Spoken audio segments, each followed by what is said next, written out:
नमस्कार दोस्तों, स्वागत है सभी मित्रों का डेली क्वेश्चन पर। मैं संजय भी लेकर आया हूँ कुछ ऐसे रोचक मुद्दे जो आपके करंट अफेयर्स से बहुत इम्पोर्टेंट है। आज का कोटेशन, जो मनुष्य अपने समय से आगे विचार करता है, लोग उसे निश्चित ही गलत समझते हैं। जो बात कही है वो स्वामी विवेकानंद जी ने कही है और कहीं हद तक ये ठीक भी है, क्योंकि जितने भी सक्सेस पर्सन है वो हमेशा अपने भविष्य की चिंता करते हैं, ना कि वर्तमान की।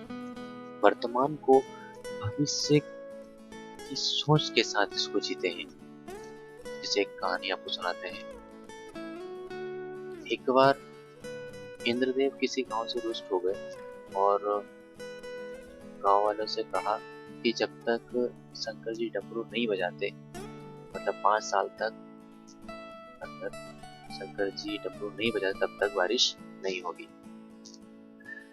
तो गांव वाले सारे निराश हो गए और अपनी खेती सब करना छोड़ दिया और यही सोच के विचार करते थे कि अब 5 साल तक कुछ होना नहीं है और ऐसे बैठे रहे। उन्हीं के बीच में एक युवा लड़का था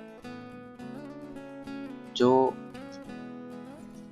समय से उसमें अपनी जमीन में बीज बोता और अपना काम समय पर करता रहता। तो सारे गांव वाले उसको देखकर चकित थे कि भाई जब तुझे पता है कि 5 साल तक वर्षा होनी नहीं है तो फिर मेहनत क्यों कर रहा है। तब उस युवक का बहुत सटीक और सही उत्तर उसने दिया कि वर्षा हो या ना हो, मैं अपना कर्म करना नहीं छोड़ सकता। अगर मान लीजिए मैं आज अपना काम, ये जो रिहर्सल है जो मैं आज कर रहा हूँ, ये समय पर हो रहा हूँ, कहीं मैं ये समय पर काम करना ना भूल जाऊं। जो जिस समय होना है वो उस समय ना हो और मैं उस काम को भूल जाऊं, और अगर 5 साल बाद बारिश हो तब मुझे रियलाइज हो कि नहीं मैं ये काम करना भूल गया, तब मुझे वो अफसोस होगा। तो ये गांव वालों ने फिर भी ज्यादा कुछ नहीं उस बातों पर चर्चा की और अपने कामों में वापिस व्यस्त हो गए और उसको पागल समझने लगे। मगर जो लड़का था, जो नवयुवक था, वो अपने भविष्य की चिंता कर रहा था कि कहीं ऐसा ना हो कि मैं अपना काम करना भूल जाऊं, मैं अपनी जमीन बोना भूल जाऊं। तो उसकी ये सोच को देखकर पार्वती जी बड़ी खुश हुई और उसने शिव जी से कहा कि प्रभु, ये तो बीज बोना नहीं भूलेगा, कहीं आप डमरू बजाना तो नहीं भूल गए।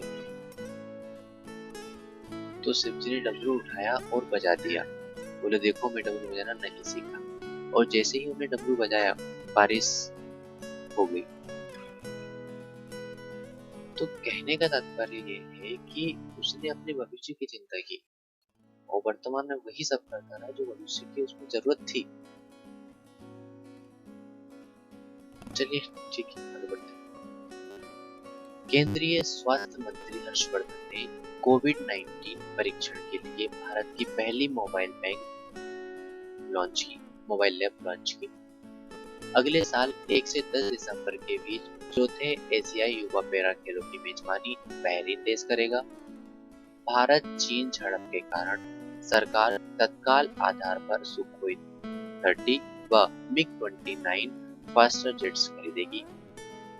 चीन क्या मिस्यूज उपग्रह पृथ्वी पर फोटोन कण भेजने के कारण चर्चा में रहा।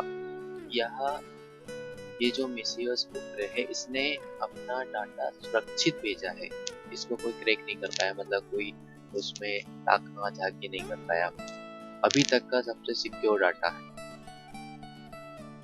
शरणार्थियों के लिए संयुक्त राष्ट्र उच्चायुक्त ने ग्लोबल ट्रेंड्स रिपोर्ट 2020 जारी की।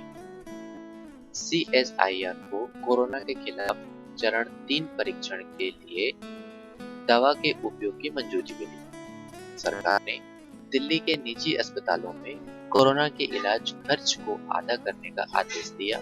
HDFC बैंक ने सस्ती लोन योजना सरल शुरू की। हाल ही में कर्नाटक राज्य ने मुकोटा नामक दिवस मनाया। प्रधानमंत्री नरेंद्र मोदी ने हाल ही में वाणिज्यिक खनन के लिए 41 कोयला खदानों के नीलामी प्रक्रिया शुरू की। दोस्तों आज के लिए इतना ही। कल फिर मिलते हैं नए सवालों के साथ, तब तक के लिए नमस्कार।